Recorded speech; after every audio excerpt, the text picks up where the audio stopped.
Hallelujah, hallelujah, praise the Lord. All right, so I welcome you again in the name of our Lord and Savior Jesus Christ, and thank you so much for being here and sacrificing your time offering. And I'm assuring you that God will going to bless you for this. तो चलिए आज के वचन की ओर चलते हैं। जैसे वाने ने वचन पढ़ा है, और आज का जो वचन है बहुत ही प्रेरणादायक है, बहुत ही इंकरेजिंग है, और बहुत कुछ छिपा है इस वचन के अंदर। एक बहुत गहरा वचन है ये।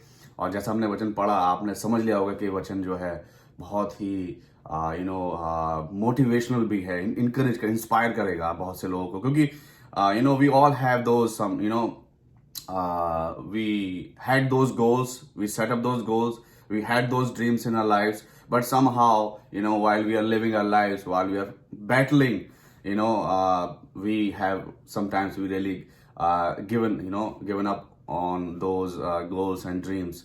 And we know that every year we make resolutions, right? हर एक साल जो है हम कुछ ना कुछ न्यू ईयर के रेजोल्यूशन बनाते हैं, लेकिन उनको पूरा हम नहीं कर पाते हैं या कर भी लेते हैं। लेकिन कुछ ऐसे गोल्स, कुछ ऐसे ड्रीम्स होते हैं जो कि हम बचपन से सोचते हैं, या बचपन से हमने, या while we are studying, we think about those dreams, we think about those goals. But sometimes जब जिंदगी की जद्दोजहद शुरू होती है और जब जिम्मेदारियां आती हैं या बहुत सी चीजें होती हैं, तो उन ड्रीम्स को हम लोग शायद बीच रास्ते में छोड़ देते हैं। और हम sometime we have those excuse, we can have excuse that of our age, too young or too old, or sometimes we have excuse of our gender, male, female, and sometimes we have a excuse of our physical situation, like could be बीमारी है, कोई disability है. So those are the things sometimes really hinders us to get to achieve those dreams. But if we are consistent, if we have that that zeal in our heart, in our if we have the fire, that really we can achieve those goals and dreams that we have set up. And today is the word that really gonna motivate you, gonna encourage you, that really it's never too late or too early to to start for your dreams, to work for your dreams, or to work for your goal. So today is what I have, as we have read from Joshua chapter 14 and verse 12. We already read it, and I have entitled this word as "No mountain is too tall." Really, there is no mountain, there is no situation in this world, or any goal or any target is too big or too small. Everything can be achieved in Jesus' name. Amen.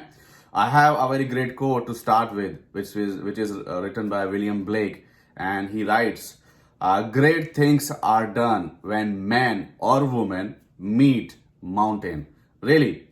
So when meeting mountain means when we take this decision, okay, I'm gonna do it. जब हम ऐसा decision लेते हैं कि हाँ मैं करूंगा या करूंगी, तब बहुत अद्भुत चीजें होती हैं। ऐसा as we can find a very encouraging verse written by Apostle Paul in Philippians chapter 4 verse 13, a very famous verse. I can do all things through him who strengthens me, through Jesus Christ who strengthens us, who gave us everything. He gave his life. Jesus Christ has gave his life just to redeem my life. Amen. So we can do each and everything, and he wants us to do something. He wants us to do something for him and something for ourselves. He never said you have to stay the place you are at, or the situation you are in, just stay there. No, he wanted us to fight. The fighting spirit we learned from his life, we learned from him. Amen. Since we are talking about the mountain, the topic we have, it touches the mountain. I have few interesting facts. The world's tallest, or has the highest elevation, which is Mount Everest. Mount Everest, and I belong to the place, like it nearby. It's in India and on the border of Nepal and China. So it's right there. But I never been there. But I wanted to go there. I still remember my childhood days, because the place I live nearby to the place, there is a big park, and there in that park they have mountains. Like the mountain basically has the park, and like when we have a summer vacations, like when we grew a little older, then our friends, we used to go there and we trek the mountain. It's really exciting. It's really exciting, and maybe someday I'll go and I'll just trek back again. No mountains too tall. Amen. Right? All right. So do you know?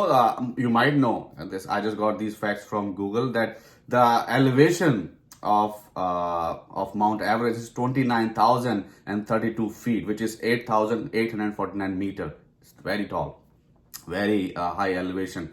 And we all know that the first climber is from New Zealand and Nepal. From New Zealand, the person's name is Edmund Hillary. He's from New Zealand. And then Tenzing Norgay, he's from Nepal. And they successfully climbed the mountain in 1953. And more than 2,000 people till now successfully has climbed the Mount Everest. And these are the very common things. But I'm gonna share a few names with you, and those names really gonna motivate us that there's there's nothing in this world is unachievable. We can achieve anything. So in 1998, Tom Whitaker, he's an American citizen. He born in Britain, but he naturalized in here in America.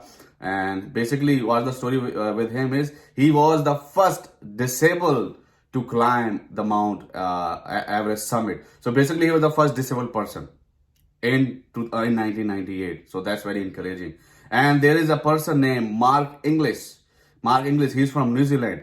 And in 2006, he climbed the top of the Mount Everest with his 2 artificial legs. Can you imagine that? क्या आप सोच सकते हैं? उसके 2 जो पांव थे वो नकली थे, वो आर्टिफिशियल लेग थे.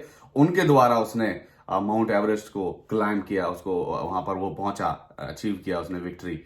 And in 2008, Min Bahadur Shershin from Nepal reached the top at the age of 76 years and 330 days. And he became the oldest, still now, oldest person to climb the Mount Everest. And there's one woman, Tammy Watanabe, she became the oldest woman, which she climbed at the age of 73 years and 180 days in 2012. So these are the oldest person. Can you imagine 6 years old? I think my grandfather, he died when he's around 72 or 73, something around that, because he caught up in an accident. That's why.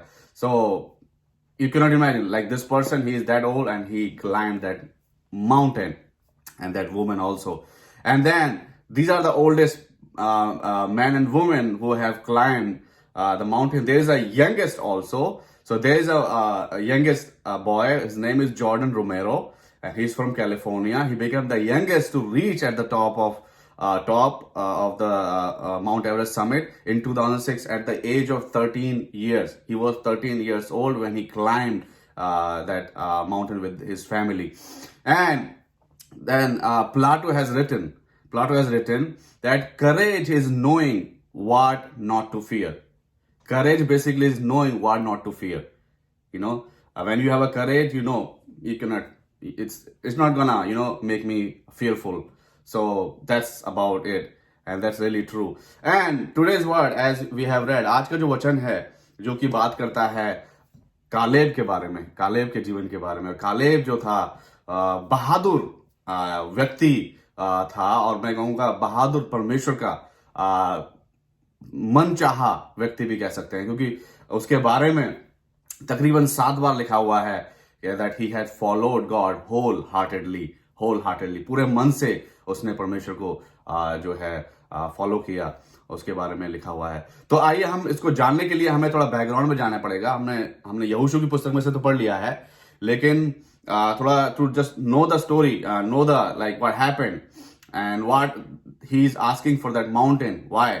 So we have to go back to the past, and then we'll find out. So you can take out Numbers, गिनती की पुस्तक, उसका 13 अध्याय में हमें पता चलता है कि ये शुरुआत कहाँ से हुई. So basically in Numbers chapter 13, Moses and Aaron has sent 12 spies. We can say spies to Superland or Promised Land. He sent the spies. So these people can go and these people can gather up the information about those places, how the place look like, how the people, who live there look like. They are big, they are small, or how the land, how the land is fruitful or it's barren. how the situation. Just you have to go there and find out. And we know that there are 12 tribes in Israel. So from each tribe, they picked up one qualified person and they sent these 12 spies to this land. And these people were going there, and then the verse 22nd of 13th chapter speaks. वो कहती है, वे दक्षिण देश होकर चले और Hebron तक गए. वहां अहिमन, शेशे और तलमे नामक अनाक वंशी रहते थे. अनाक वंशी basically these are the Nephilim, these are the very tallest breed, बहुत बड़े, क्योंकि इनके बारे में लिखा गया है. पहली बार जो बाइबल मेंशन हुआ है वो उत्पत्ति की किताब में 6 अध्याय में मेंशन हुआ है. जब नूह का जिक्र हुआ था उस समय ये लोग बेसिकली इनके बारे में बताया जाता है. ये वही स्वर्गदूत हैं जिनको जो पटक दिया गया था, क्योंकि ये उनकी इबलीस की सेना में ये शामिल हो गए थे. बगावत की थी इन लोगों ने. लेकिन ये जब यहाँ पृथ्वी पर आए, इन्होंने देखा कि पृथ्वी में जो कुमारियां हैं बहुत सुंदर है, उनके साथ उन्होंने विवाह किया और इनसे बच्चे उत्पन्न हुए. वो बच्चे बेसिकली अनाक वंशी कहलाए जाते हैं, जो कि जाइंट है, जिसमें कि गोलियत भी उन्हीं की ब्रीड में से था. तो ये वहां पर रहते थे हेब्रोन में. और तब वे एशकोल नामक लाने तक गए और वहां से एक डाली दाखों के गुच्छे समेत तोड़ ली और 2 मनुष्य उस एक लाठी पर लटकाए हुए उठा ले चले गए.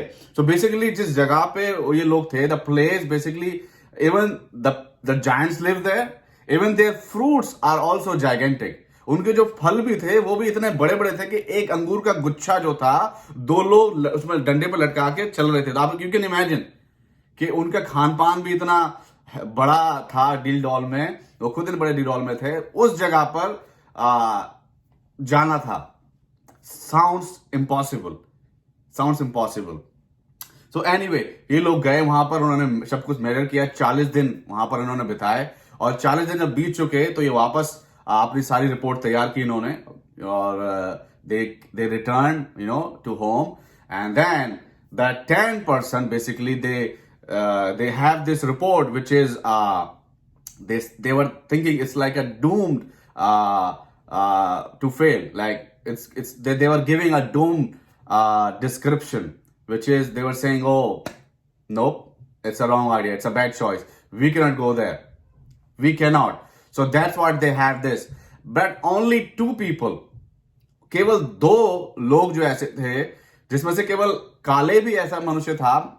यहोशू के बारे में बोला, बाइबल में लिखा नहीं कि वो खड़ा हुआ उसने बोला कुछ, केवल कालेब था. कालेब ने क्या बोला जब सारे लोग बोल रहे थे कि पहले 29 आयत पढ़ लेते, जिसमें उन लोगों ने कहा, दक्षिण देश में अमालेकी बसे हुए हैं और पहाड़ी देश में हित्ती, यबूसी और एमोरी रहते हैं और समुद्र के किनारे किनारे और यरदन नदी के तट पर कनानी बसे हुए हैं.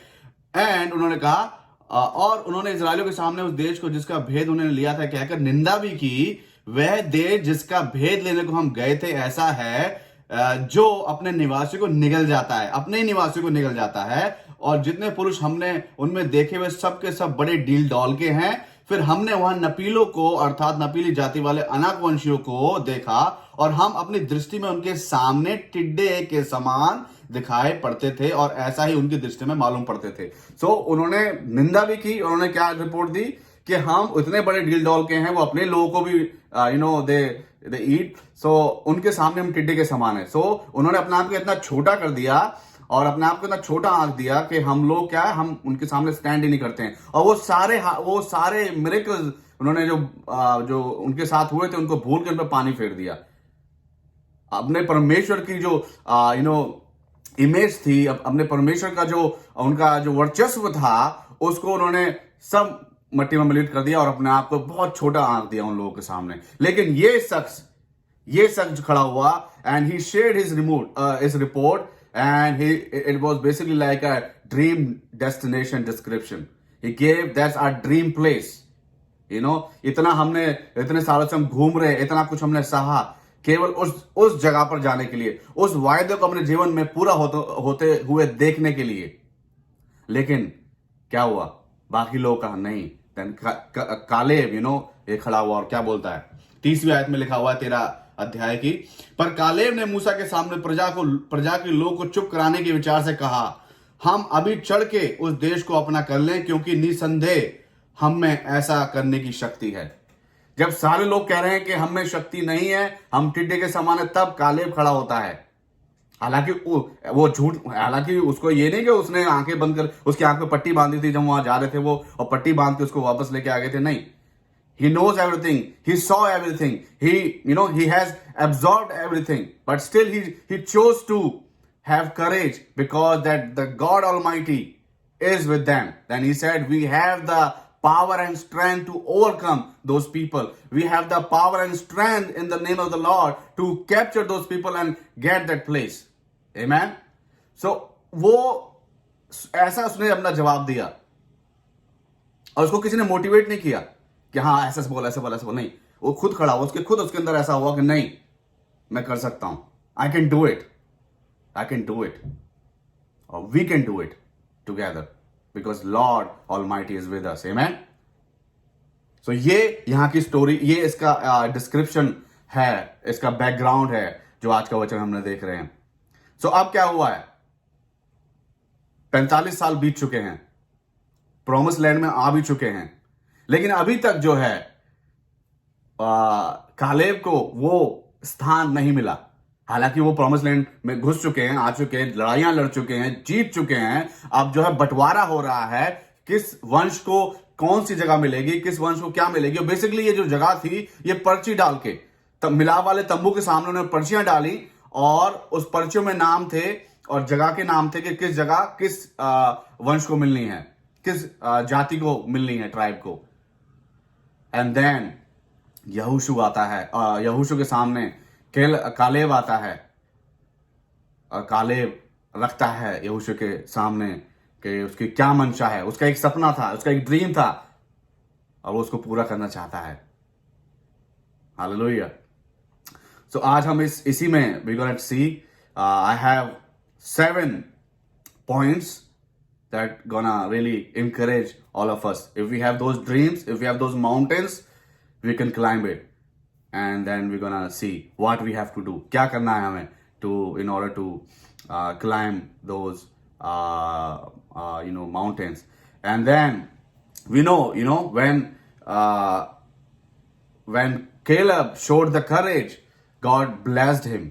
उसने जब ऐसी बात बोली तो 14 अध्याय की 24 आयत में परमेश्वर ने उसको आशीष भी दी। क्या आशीष थी? परंतु इस कारण कि मेरे दास कालेब के साथ और ही आत्मा है, कालेब के साथ और ही आत्मा है और उसने पूरी रीति से मेरा अनुकरण किया है, मैं उसको उस देश में जिसमें वे हो आया है पहुंचाऊंगा। जिसमें वो हो आया है, घूम के आया है, उसमें उसको मैं पहुंचाऊंगा और उसका वंश उस देश का अधिकारी होगा। So that was the blessing of his courage. Future में अभी कुछ हुआ नहीं है, लेकिन उसने करेज दिखाया, उसने हिम्मत दिखाई कि I can do it, we can do it. Then that's a blessing. That's a blessing he had received. And we know John chapter 20 and verse 29 speaks. Jesus said to him, have you believed because you have seen me? Blessed are those who have not seen and yet believed. ये Thomas से प्रभु यीशु मसीह बात कर रहे थे।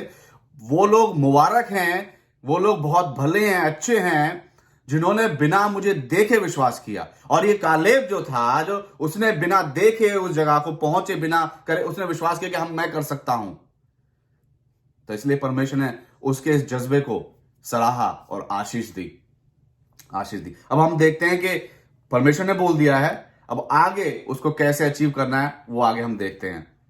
सो पहला मेरा point है, that's communication from God. जैसे हमने 24वां वचन हमने पढ़ा 14 अध्याय का गिनती पुस्तक में, परमेश्वर ने आशीष दी, परमेश्वर ने अपना शब्द उसके लिए बोल दिया है। And then they have the communication. So जो छठी आयत है वो क्या कहती है? छठी आयत में देखें, तू जानता होगा कि यहोवा ने कादेश बढ़ने में परमेश्वर के जन मूसा से मेरे और तेरे विषय में क्या कहा था।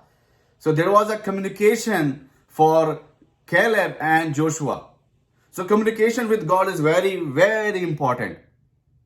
If we are abide in his word and his word, if we abide in him and his word abides in us, then we can ask anything and anything we wish we can achieve it. Amen.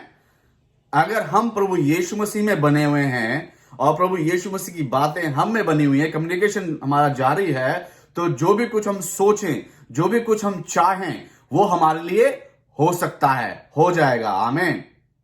सो यही बहुत जरूरी था और यही Caleb ने किया। He has done it. And second point, which basically speaks about commitment to God.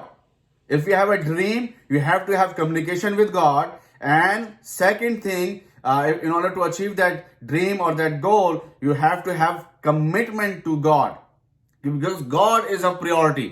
अगर हम देखें 10 आज्ञाओं में भी देखते हैं, we see in 10 commandments, the first almost 5 commandments speaks about God. परमेश्वर के बारे में बात करती हैं। चलिए, परमेश्वर ही शक्ति का देने वाला है, सामर्थ का देने वाला है, विजय का देने वाला है, उसने हमको बनाया है, तो पहला स्थान उसी का है। अगर आपको किसी भी अपने प्रोजेक्ट में, अपने मिशन में अगर सक्सेस चाहिए, you have to give him a first place. That's why उन्होंने कहा है, you have to love me with your all heart, with all your soul, with all your might, then whatever you ask, I'm there for you. So that's second. And there's very great verse. Proverbs chapter 16 and verse 3. It says, commit your work to the Lord and your plans will be established.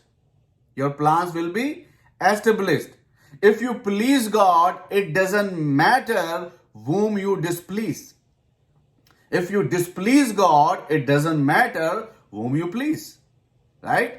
That's why Psalmist has written Psalm 16:8. I have set the Lord always before me. I have set the Lord always before me.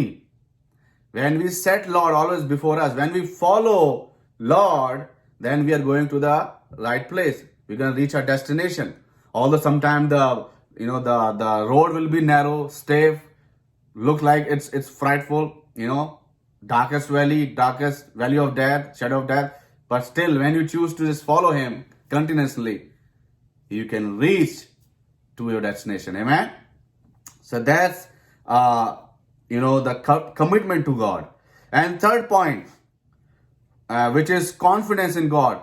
And verse 9 and 10 really speaks about Caleb. How? Let me read that. 9 and 10. तब उस दिन मूसा ने शपथ खाकर मुझसे कहा, तूने पूरी रीति से मेरे परमेश्वर यहोवा की बातों का अनुकरण किया है, इस कारण निसंदेह जिस भूमि पर तू अपने पांव धर आया है, वह सदा के लिए तेरा और तेरे वंश का भाग होगी. Yes, so these are that shows the confidence in God. And then he says in 10th verse, और अब देख, जब यहोवा ने मूसा से यह वचन कहा था, तब मैं 45 वर्ष का हो चुका, तब से 45 वर्ष हो चुके हैं, जिनमें इजराइल जंगल में घूमते फिरते रहे. उनमें यहोवा ने अपने कहने के अनुसार मुझे जीवित रखा है. So basically he's showing the confidence he has in God, and that's very important. As Philippians chapter 1 and verse 6 says, and I'm sure of this, that he who have begun a good work in you will bring it to completion at the day of Jesus Christ. तो जो परमेश्वर ने जो हमारे जीवन में एक कार्य शुरू किया है, और कार्य केवल हम यही नहीं कहें कि हमारे जो गोल हैं, हमारे ड्रीम्स हैं, बट एक कार्य हमारे जीवन का होता है कि हमने अपने जीवन को प्रभु यीशु मसीह के लहू से धो लिया है, हमें नया जीवन मिला है, और अब हम जो है आत्मिक जीवन, एक मसीह आत्मिक जीवन जी रहे हैं. और उस जीवन को जीते हुए हम बहुत सारी स्ट्रगल्स का भी सामना कर रहे हैं, बहुत सारे सताव का भी सामना कर रहे हैं, लेकिन हमारे लिए पौलुस ने एक एश्योरेंस दी है कि आप लोग जो है उस मंजिल तक पहुंचोगे. उस दिन को आप देखोगे जब प्रभु यीशु मसीह के साथ आपका सामना होगा, और आपके सर पर जो है एक मुकुट रखा जाएगा, एक रिवॉर्ड मिलेगा आपको. उसकी गारंटी दे रहा है पौलुस. लेकिन चलना है, जाना है, फाइट करनी है, सहना है, सामर्थ मिलती रहेगी, ताकत मिलती रहेगी. आमीन. So that speaks about that we have to have confidence in God that the work He has started in our life, He will bring it to the day of completion. अगला पॉइंट है मेरा, contemplate on consistent discipline. Consistent discipline. Discipline होना बहुत जरूरी है. अगर आप कोई भी आपको गोल अचीव करना है, कोई आपको अपना सपने को आपको वापस से जारी करना है, वापस से जीना है, तो आपके जीवन में डिसिप्लिन होना बहुत जरूरी है. बिना डिसिप्लिन के you cannot be a disciple. Amen. And there is a verse, there is a great verse from Hebrew chapter 12 and 11. It speaks about the consistent discipline and what are the benefits of having a discipline. For the moment, all discipline seems painful rather than pleasant, but later it yields the peaceful fruit of righteousness to those who have been trained by it. Those who are trained by it.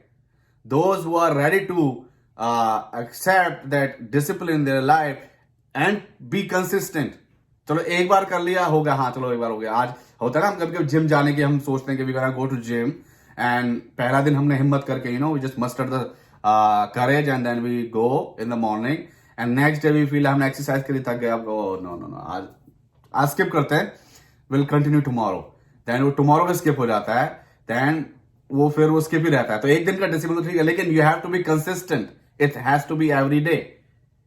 It has to be every day. Then you can really achieve whatever you're thinking, and or we can say you are going on the right place.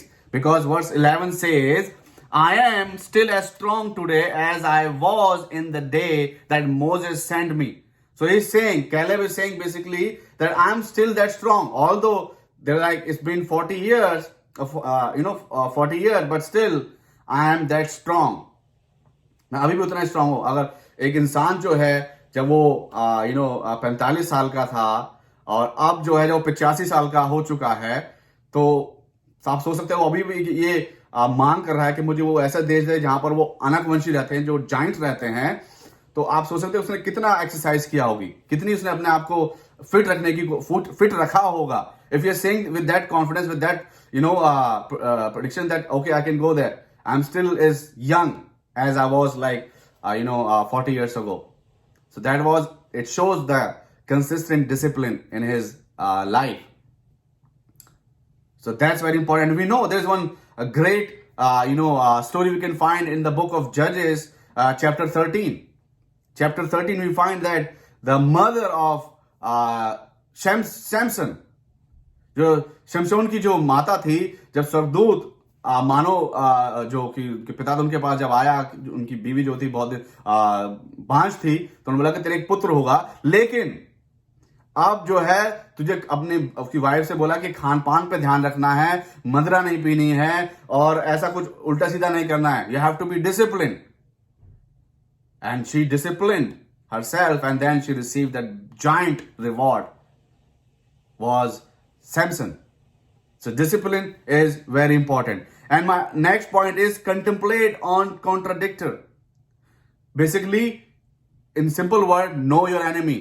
जब आप किसी भी एक mission को लेते हैं तो आप सिर्फ उसके पॉजिटिव को नहीं देखते हैं. You have to see what are the possibilities of negative, क्या कुछ चीजें हैं जो गलत हैं. लेकिन like for example, if you are wanted to be fit, you wanted to lose weight, you wanted to go gym, then you have to see what are your bad habits, where you are vulnerable. Like some people, they like to eat junk food, so that's your enemy. If you are thinking to get a good body for yourself, so that's the body, that's your enemy. You have to know it. You cannot ignore it. If you're gonna ignore, then things gonna be same. आपको जानना है कि आपका जो शत्रु है वो कौन है, उसकी वो कैसे आपको परेशान कर सकता है. और यहां पर बाइबल में लिखा हुआ शत्रु के बारे में लिखा भी हुआ है, जैसे मैंने पहले बता भी दिया है. अगर पढ़ें उसका 12वीं आयत में बताया भी गया है. Let's read. इसलिए वह पहाड़ी मुझे दे जिसकी चर्चा यहोवा ने उस दिन की थी. तूने तो उस दिन सुना होगा कि उसमें अनाक वंशी रहते हैं और बड़े बड़े गढ़वाले भी रहते हैं, परंतु क्या जाने संभव है कि यहोवा मेरे संग रहे. सो अनाक वंशी, और अनाक वंशी के 3 नाम हमने पढ़े थे गिनती की पुस्तक में. वो 3 नाम हैं विच इज शहशाई. और शहशाई का मतलब क्या है इंग्लिश में जो समझने के लिए, आई एम नोबल और who I am. Second is Ahiman, which is gift or what I have. Third is Talmai, and the meaning of that, big enough to pull a plow or what I can do. So these are the enemies. So he has to better know these enemies and he knew. क्योंकि वो उस 40 साल पहले वहां पर गया था, वो देख के आया था, उसको पता था. लेकिन अभी भी एक गैप आ चुका है, एक गैप आ चुका है. लेकिन he has to overcome those giants. So he has to consider those giants. He cannot say, oh, I can do. No. He has to consider, he has to make a strategy according to the giants. अगर शत्रु बहुत बड़ा है शक्ति, उसके हिसाब से आपको अपनी स्ट्रेटेजी बनानी होगी.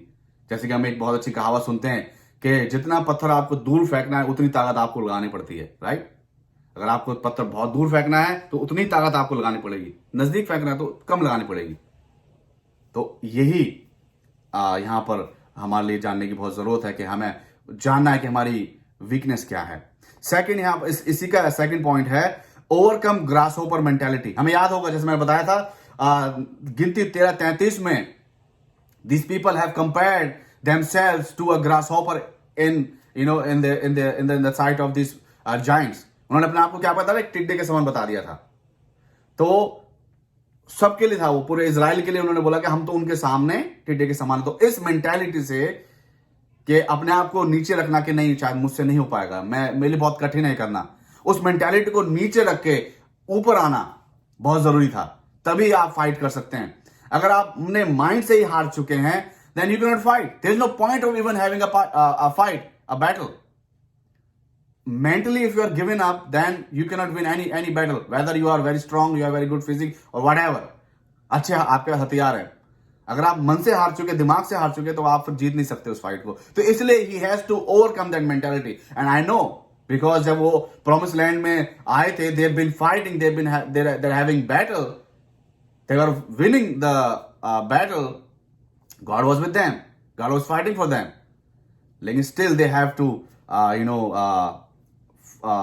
they have to think that no, we have to have that mentality. We have to just leave that mentality. We have to stop thinking small for us. छोटा सोचना छोड़ दें. There's a very great quote written by an unknown writer. He or she says, think big, dream big, believe big, and the result will be big. क्या आज हम उतना बड़ा सोच पा रहे हैं? क्या उतना बड़ा सपना हम देख पा रहे हैं? या परिस्थितियां कभी कभी उन सपनों को, उन हमारे गोल्स को कुचल देती हैं? हमारे पर है, कर सकते हैं. मैं भी कोशिश कर रहा हूं, आप भी अगर नहीं कर रहे हैं तो आप भी कोशिश कर सकते हैं. ये इतना अच्छा एग्जाम्पल हमारे सामने मिला है. And 2 Timothy chapter 2 and verse 15 says, do your best to present yourself to God as one approved worker who has no need to be ashamed, rightly handling the word of truth. So I have marked this little phrase which says, who has no need to be ashamed. आपको शर्मसार होने की जरूरत ही नहीं है. कभी हम अपने आप को अपने शरीर को देख के, या अपने मानसिक संतुलन को देख के, या अपने रंग को देख के, अपने स्किल्स को देख के हम शर्मसार कभी कभी महसूस करते हैं कुछ लोग कुछ ग्रुप के सामने. लेकिन नहीं करना है, क्या नहीं करने की जरूरत है. क्योंकि जब हम अपने आप को शर्मसार करते हैं तो हम हमारे बनाने वाले का, जिसने हमें क्रिएट किया, उसको हम शर्मसार करते हैं. उससे कभी कोई गलती नहीं होती है. वो कभी गलती नहीं करता है. उसने हमें रचा है, उसने हमें बनाया है, उसकी हम मास्टरपीस है. यिर्मयाह से क्या कहता है कि जब तू अपनी माता के गर्भ में रचा जाता था, मैं तब से तुझे जानता हूं, तब से मैंने तुझे चुना है भविष्यता होने के लिए. और भजन संहिता में लिखा कि हम अद्भुत रीति से रचे गए हैं, अद्भुत रीति से. So don't put yourself down. अपने आप को छोटा ना आके, don't have the inferiority complex. होता है हमारे जीवन में, आता है, मेरे जीवन में आता है, आपके जीवन में आता है, लेकिन नो, उसको वहां पर घर बनाने ना दें. And the third point of this point वो है, he had to overcome the grey hair. उसकी जो, because he was vulnerable that time. जब वो 45 साल का था, वो मजबूत था, जवान था. लेकिन 85 साल का जब हुआ, उसने इतनी जंग भी लड़ी होंगी, चोट भी लगी होगी, तो उसको उससे भी ओवरकम करना था, वहां से भी उसको अपने आप को करना था कि नहीं, I might have vulnerable, might have some fear and some weakness, but I have to overcome those in order to get that mountain, in order to beat those people, in order to achieve the goal and my dream. So he has to overcome that gray hair. And we know, जैसे कि मैंने आपके बताया, जो mount Everest पे जो जो जो इतने बुजुर्ग थे, मिन बहादुर शेरचन और टैमी, वो इतनी उम्र पे होने के बाद भी maybe they have this dream in their life कि हम उसको क्लाइम करेंगे, लेकिन कभी परिस्थितियां नहीं हुई, कभी कुछ हुआ, लेकिन उन्होंने कहा कि नहीं हम करेंगे. Then they have achieved it. They have achieved it. You know, there is very good quote. It says that, say I will and then stick to it. That's the only way to do it. Written by Nixon Water. It says, say I will and stick to it. That's the only way to do it. That's the only way to do it. We either find a way or make one. हम जब एक राह को ढूंढते हैं या फिर हम अपनी राह बनाते हैं, यही जिंदगी का फंडा है. So he has to overcome, because he might have those, कुछ वहां लोग भी होंगे, मे उसके परिवार के जनों कह रहे आप क्यों वहां जा रहे हो, क्यों हमारी जान जोखिम में डाल रहे हो, लेकिन इसने नहीं, that's my dream, I know I have the strength, I have the courage, कि मैं वहां जाके I will fight and I will win. And then C.S. Lewis writes, you are never too old to set another goal. You are never too old to set another goal or to dream a new dream. Never. Too young, too old, any gender, you can. All right, and then the sixth point is conquered through God. Verse 14 says, he conquered through God. And verse 14 says, therefore Hebron became the inheritance of Caleb, the son of Jephunneh, the Kenizzite, to this day, because he wholeheartedly followed the Lord, the God of Israel. Amen. Wow. And then the victory belongs to the Caleb. He won. Amen. And then he conquered it. Because Deuteronomy chapter 20 and verse 4 says, for the Lord your God is he who goes with you to fight for you against your enemies to give you victory. And 1 Corinthians chapter 15 and 57, verse 57 says that give thanks to God that we have received victory through Jesus Christ. Amen. Wow. We have received the victory through Jesus Christ. Now we are victorious. We are victorious. विजयी हैं हम लोग प्रभु यीशु मसीह के द्वारा. और परमेश्वर हमारे साथ साथ चलता है कि हम जो हमने गोल सेटअप किए हैं, अपने हिम्मत दिखाई है, हम बढ़ रहे हैं, उसमें हमें वो विजय देता है. और जो मेरा अंतिम पॉइंट है वो है चैनल्स फॉर गॉड, जो कि हमें इसी में 15 अध्याय में उसकी 18-19 में पता चलता है कि जब कालेब को वो मिला, वो ब्लेसिंग मिली जो कि प्रॉमिस की थी परमेश्वर ने 40 साल पहले, वो उसको मिली. वो कब मिली? जब उसने अपना करेज दिखाया, जब उसने उस सपने को जो कि पीछे रह चुका था उसको वापस जीने की हिम्मत दिखाई और बढ़ा वो आगे. वो सारा डिसिप्लिन, कमिटमेंट्स, कॉन्फिडेंस, वो जब सारी चीजें उसने सही की, then he was able to achieve that dream, then he was able to conquer that goal. And so उसके बाद क्या हुआ? He became a channel for blessing. वो क्या है? वो एक आशीषों का एक स्रोत बन गया खुद. उसको आशीष मिली उसके करेज के द्वारा, and then he became the channel for blessing. और ऐसे ही मनुष्य के लिए बाइबल क्या बताती, क्या लिखा हुआ है, कैसे चैनल बना, मैं पहले बताता हूं कि उसकी जब उसने वो जगह ले ली, वो हेब्रोन, विच इज हेब्रोन का एक मतलब है, वो फेलोशिप भी है कि फेलोशिप लिखा हुआ है हेब्रोन के लिए. तो वो उसने वहां पर वो लिया, और उसके बाद उसने एक दूसरा भी जगह थी, वहां पर भी उसने धावा बोला, और उसने कहा कि जो इस जगह को जीतेगा उसको मैं अपनी बेटी अक्सा के साथ उसका विवाह करूंगा. और वहां पर उसके ही भाई ने उस जगह को जीता और उसकी बेटी से विवाह हुआ.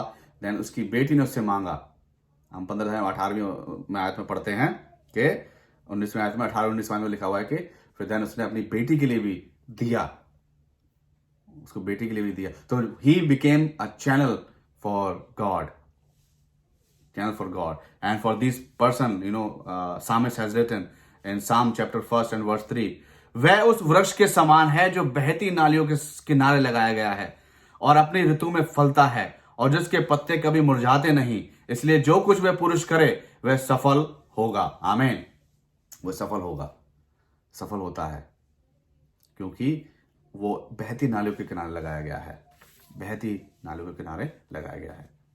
सो when we choose to reject, neglect the odds, sometimes we see the odds, that odds really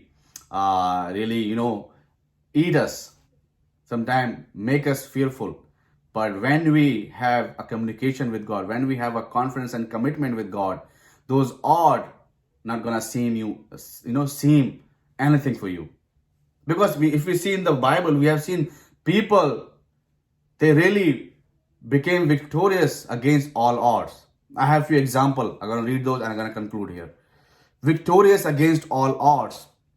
Moses, the 80 years old, tongue-tied shepherd, stood up to Pharaoh and won. Gideon, supported by an army of 300, armed only with trumpets and empty jars, fought the Midianites and won. David, untrained and unprotected, challenged Goliath and won. Caleb, 85 years old, confronted the giants in Hebron and won. And last, the early disciple set out to conquer the Roman world with nothing but the gospel, and they won. They won. Isaiah 59 and verse 1 says, behold, the Lord's hand is not shortened, that it cannot save, or his ear dull, that cannot hear.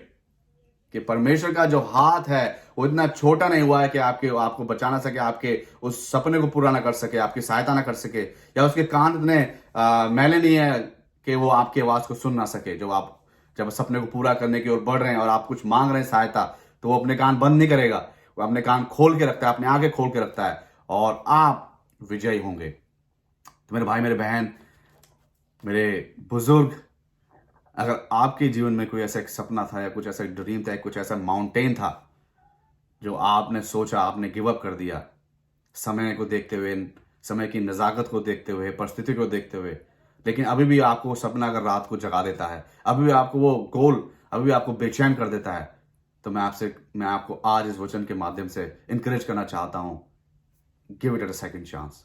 दोबारा खड़े हो जाइए, दोबारा सोचिए, कुछ करिए उसके लिए। जो 7 लोग आपको ये चीजें बताई गई हैं, इनको फॉलो कीजिए। You will be succeeded, you will be victorious. Amen. Odds will be there, but when you focus on when you focus on God, those odds really doesn't matter. Let's just pray. परमेश्वर, हम आपको धन्यवाद करते हैं इस सुंदर वचन का प्रभु जी, इस इंकरेजमेंट का जो आपके वचन के द्वारा हम सभी को मिली प्रभु जी। इस वचन ने मुझे बहुत आशीषित किया है प्रभु जी, और मेरी उम्मीद है मेरे जैसे बहुत से भाई बहनों को प्रभु जी, बुजुर्गों को बहुत आशीष दी होगी इस वचन ने, कि हम आपके द्वारा कुछ भी हम हासिल कर सकते हैं, क्योंकि आप हमारे साथ हमारी लड़ाई को लड़ते हैं प्रभु जी। आपने हमें विजय दी है प्रभु यीशु मसीह के द्वारा प्रभु जी, और प्रभु जी उस सारे कार्य जो आपने हमारे जीवन में स्टार्ट किए उनको आप संपूर्ण भी करेंगे, पूर्ण भी करेंगे, यदि हम अपना साहस ना हारें प्रभु। तो मैं दुआ करता हूं प्रभु जी, प्रार्थना करता हूं सभी मेरे भाई बहन सभी के लिए प्रभु जी, आप उनको बहुतायत से आशीष दें प्रभु जी, और उनको प्रभु जी इस्तेमाल करें प्रभु जी अपने राज्य के लिए प्रभु जी, अपने प्रभु जी उस बड़े कार्य के लिए, और बहुतायत से आप इनको इस्तेमाल करें, क्योंकि आप वचन कहता है कि प्रभु जी फसल पक्की है प्रभु, लेकिन मजदूर थोड़े हैं प्रभु जी। तो मेरे मालिक प्रभु जी, जिस तरह से मैं आपके खेतों में मजदूरी कर रहा हूं प्रभु जी, होने दे प्रभु जी मेरे जैसे और बहुत से लोग हैं जो अभी नहीं तैयार हो पाए प्रभु जी, वो भी प्रभु जी तैयार हो सके प्रभु जी, और प्रभु जी आपके खेतों में मजदूरी करें, बहुत सी फसल प्रभु जी वो आपके राज्य के लिए लाने वाले हो पाए। प्रभु जी मदद करें, आप सहायता करें। धन्यवाद प्रभु जी इन सभी लोगों के लिए जो अब तक इस वीडियो में बने हुए हैं, देख रहे हैं प्रभु जी। और प्रभु जी इनको बहुतायत से आप आशीष दें। जो समय का बलिदान उन्होंने किया है प्रभु जी, इसके प्रति उनको आप प्रभु जी बहुतायत से प्रभु जी आप इनको आशीष दें, इनकी मदद करें, सहायता करें, इनकी अड़चनों को, परेशानियों को, बीमारियों को, जरूरतों को सबको आप पूरा करें, मदद करें, दया करें, आशीष दें, छुटकारा दें, चंगाई दें प्रभु जी। धन्यवाद सारी बातों के लिए। आपने सुन लिया प्रभु जी, और सुना नहीं बल्कि आपने हाँ और आमीन उत्तर को भेज दिया। उत्तर देने के लिए हम आपको धन्यवाद करते हैं प्रभु जी। तो मेरे मालिक, मेरे स्वामी, सारी बातों, सारे कार्यों को आपके हाथों में सौंपते हुए सब कुछ मान लेते हैं उद्धारकर्ता प्रभु यीशु मसीह के पवित्र मीठे नाम में होकर आमीन। Our Father, who art in heaven, hallowed be thy name. Thy will be come. Thy will be done on earth as it is in heaven. Give us this day our daily bread, and forgive us our trespasses, as we forgive those who trespass against us. And lead us not into temptation, but deliver us from the evil. For thine is the kingdom, and the power, and the glory, forever and ever. Amen. Now may God bless you and keep you, and make his face to be shine upon you, and be gracious to you, and fulfill your heart's deepest desire, and give you peace. In the name of the Father, in the name of the Son, in the name of the Holy Spirit. And all God's people say, Amen. Amen. All right. Thank you guys so much again for being here and sacrificing your time offering. And Lord will really going to bless you. And He's going to, make your joy, going to make your joy complete in Him. Amen. All right. तो बहुत बहुत आपका धन्यवाद। और मेरी उम्मीद है कि इस वचन ने आपको बहुत